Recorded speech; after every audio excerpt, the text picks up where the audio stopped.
सोचो जरा, तुम डार्ट्स खेल रहे हो, लेकिन डार्टबोर्ड की जगह है एक पतला सा गोल्ड का फॉइल, और डार्ट्स की जगह तुम छोटी छोटी कैनन बॉल्स चला रहे हो। क्रेजी लग रहा है ना? तो स्वागत है रदरफोर्ड मॉडल की धांसू दुनिया में। हमारी कहानी शुरू होती है 1900s के आसपास, एक क्यूरियस साइंटिस्ट के साथ, अर्नेस्ट रदरफोर्ड। वो कोई आम साइंटिस्ट नहीं था, वो था एटम की दुनिया का डिटेक्टिव, तैयार एक बड़ी मिस्ट्री सॉल्व करने के लिए, एटम का राज। रदरफोर्ड ने सोचा, चलो टेस्ट करते हैं उस टाइम का फेमस प्लम पुडिंग मॉडल। सोचो, एक ब्लूबेरी मफिन जिसमें इलेक्ट्रॉन्स हैं ब्लूबेरीज की तरह।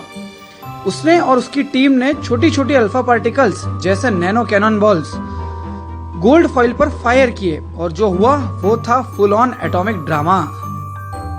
ज्यादातर पार्टिकल्स तो आराम से निकल गए, जैसे भूत दीवार के पार चले जाते हैं। लेकिन रुक जाओ, कुछ पार्टिकल्स तो वापस लौट आए।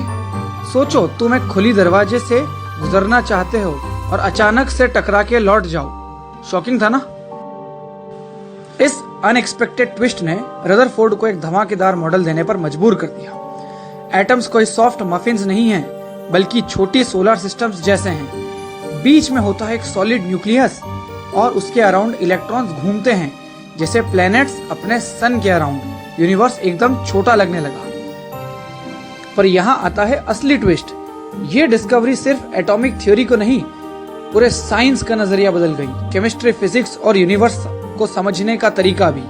ऐसे लगा जैसे रदरफोर्ड ने दुनिया को एक नई चश्मा पहना दी हो। जो दिखता है वो छुपी हुई सब एटॉमिक डांस जो हम कभी देख ही नहीं पाते हैं। रदरफोर्ड का मॉडल सिर्फ एक साइंटिफिक ब्रेक थ्रू नहीं था, ये था इंसानी क्यूरियोसिटी का सबूत।